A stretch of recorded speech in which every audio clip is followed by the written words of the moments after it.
हरिओम। मैं श्रीकांत शर्मा आज उदाहरण कुंडली द्वारा नवांश का फलित करना बताऊंगा। जैसा मैंने काफ़ी वीडियो नवांश कुंडली पर बनाया है, आज उसके उदाहरण सहित आपको किस तरह से फलित किया जाता है इसके बारे में आपको बताएंगे। देखिए, जब तक अभ्यास न किया जाए किसी तरह का उसको बताने से फिर कोई उसका फायदा नहीं होता। तो यहाँ पर हम नवांश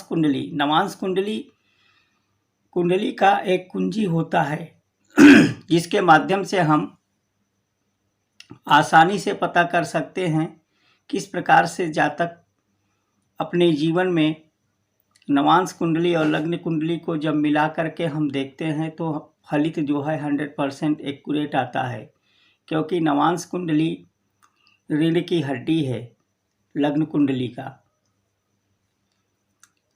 यहाँ पर राशि तुल्य नवांश और नवांश तुल्य राशि के बारे में उदाहरण सहित समझाएंगे। यहाँ पर सबसे पहले हमें इस जातक का ये लग्न कुंडली है जिसे हम D1 कहते हैं, ये नवांश कुंडली है जिसको D9 कहा जाता है। यहाँ पर अब इस जातक के जीवन में देखेंगे किस तरह से इस जातक के जीवन में नवांश कुंडली का रोल प्ले करता है। तो सबसे पहले यहाँ पर देख रहे हैं लग्न कुंडली में, पहले हम लग्न कुंडली बनाएंगे, फिर नवांश कुंडली बना लेंगे, फिर राशि तुल्य नवांश कुंडली बना लिया जाता है।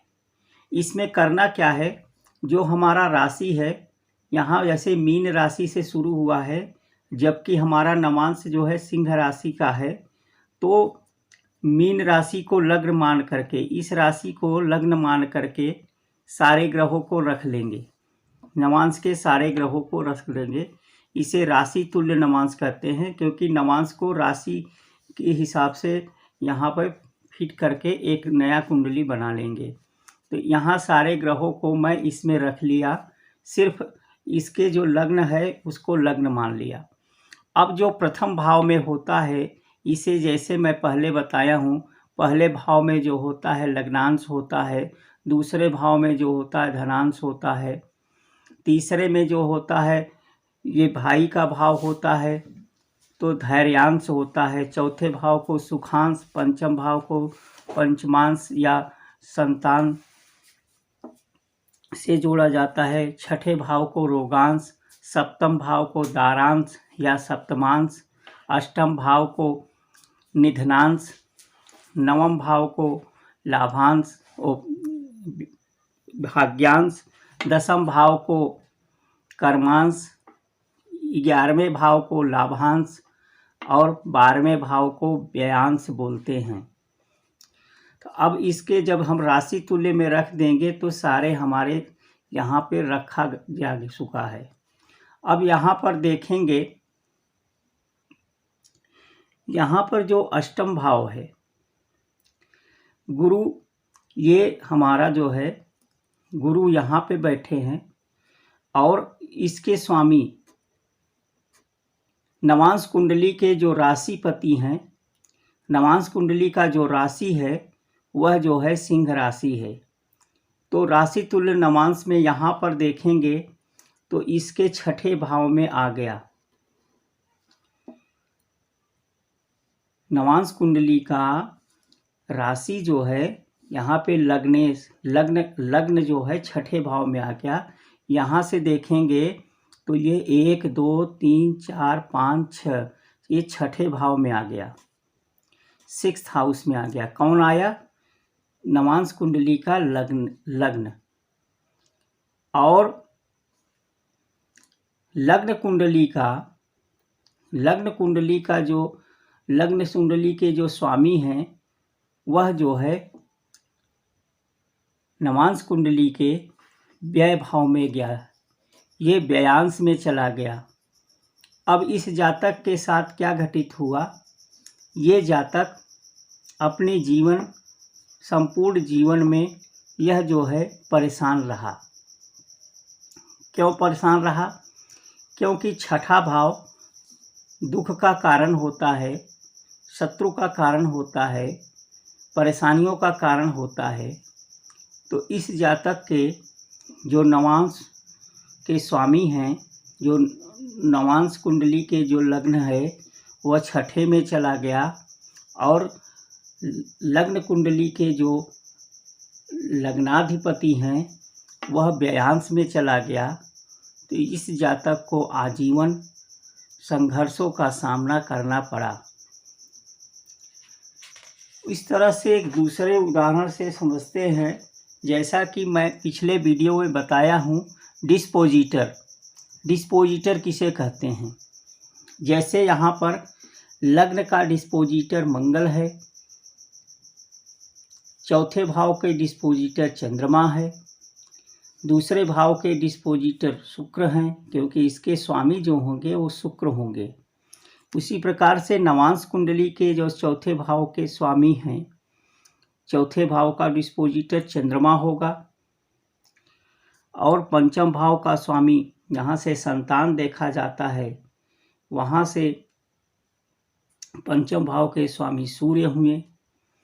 तो यहाँ पर देखेंगे इस जातक के जीवन में, यहाँ पर यह जातक का 2 विवाह हुआ।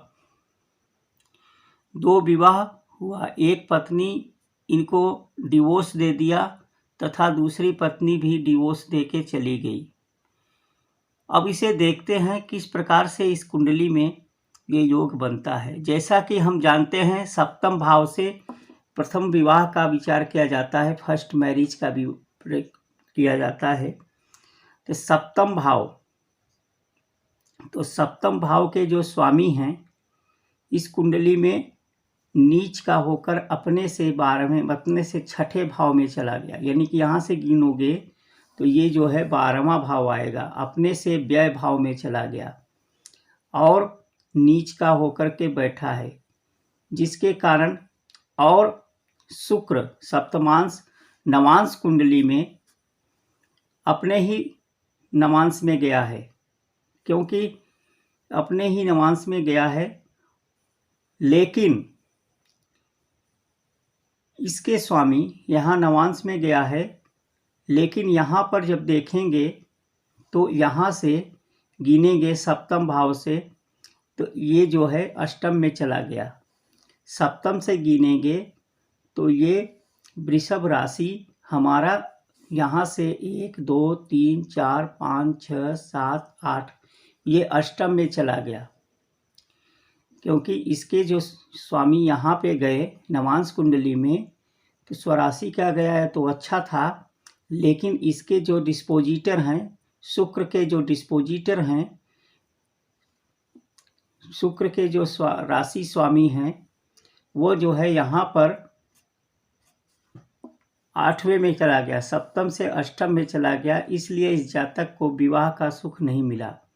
अब दूसरे विवाह का विचार हम नवम भाव से करते हैं। नवम भाव को देखते हैं। नवम भाव के जो स्वामी हैं, नवम भाव का स्वामी गुरु को हम यहाँ पर देखेंगे नवांश कुंडली में तो अष्टम में आ गया है। गुरु दूसरा विवाह नवम भाव से देखा जाता है। नवम भाव के स्वामी अष्टम में गया है। अष्टम भाव को हम क्या बोलते हैं, ये निधनांश में गया, क्योंकि यहाँ राशि तुल्य नवांश सेम है, तो ये जो है निधनांश में चला गया। और इसके जो डिस्पोजिटर हैं, नवांश में जो गया है, गुरु के जो डिस्पोजिटर हैं मंगल हुए, और मंगल यहाँ पर देखिए सूर्य के साथ बैठा है चतुर्थ स्थान पे, और सूर्य यहाँ पर मंगल जो है सूर्य के साथ बैठा है। मंगल यहाँ पर नीच का हो गया, पहले नीच का हुआ और दूसरे सूर्य से ये जो है पूर्ण अस्त है। इसलिए इस जातक का दूसरा विवाह भी टूट गया, क्योंकि नवांश कुंडली के नवम भाव से हम द्वितीय विवाह का विचार करते हैं। दूसरे भाव के स्वामी यानी कि नवम भाव के जो डिस्पोजिटर हैं गुरु निधनांश में गए हैं, और इसके जो डिस्पोजिटर है नवांश कुंडली के अष्टम भाव के जो डिस्पोजिटर है मंगल नीच का होकर के बैठा है, साथ में सूर्य से अस्त है, इसलिए जातक का दूसरा विवाह भी टूट गया। अब हम तीसरा उदाहरण लेते हैं। तीसरे उदाहरण में देखते हैं तो यहाँ पर भी इस जातक को, ये जातक का विवाह बहुत ही लेट से हुआ। लेट से होने का कारण क्या हुआ? पहले तो विवाह लेट से हुआ। विवाह लेट होने के बाद ये जो है 15 साल के बाद, ये महिला का कुंडली है, महिला 15 साल के बाद अपने पति से तलाक दे देती है। तो यहाँ पर हम बारीकी से अध्ययन करेंगे कि सप्तम भाव के स्वामी चंद्रमा नवांश कुंडली में कन्या राशि में आया है। तो नवांश कुंडली में सप्तम भाव के स्वामी कन्या राशि में आ गया, जो यहाँ पर निधनांश है, अष्टम में गया। फिर यहाँ पर देखते हैं इसका राशेष, इसके चंद्रमा के जो राशिपति हैं, इसके राशिपति कौन है? बुध। बुध यहाँ पर देखते हैं इसके राशिपति बुध हुए, और बुध यहाँ पे बैठा है, सप्तम में ही बैठा है, लेकिन ये अशुभ कर्तरी में है। एक तरफ शनि बैठा है तो दूसरे तरफ सूर्य बैठा हुआ है, और बुध जो है पूरी तरह से पाप कर्तरी में पड़ा हुआ है, जिसके वजह से जातिका का विवाह लेट से हुआ और 15 साल बाद इस जातिका का वैवाहिक जीवन से डिवोर्स हो गया। कारण क्या रहा? क्योंकि सप्तम से विवाह का विचार करते हैं। सप्तम भाव के स्वामी चंद्रमा यहाँ अष्टम भाव में आया है, और इसके जो डिस्पोजिटर हैं, इसके डिस्पोजिटर बुध है। बुध सप्तम भाव में ही बैठा है, लेकिन ये दो अशुभ ग्रहों के बीच में पड़ा है, जिसे अशुभ कर्तरी कहते हैं। यह पूरी तरह से यहाँ पीड़ित है, जिसके वजह से वैवाहिक जीवन लंबे समय तक नहीं चला। अन्य उदाहरण कुंडली को लेते हैं। इस कुंडली को देखते हैं।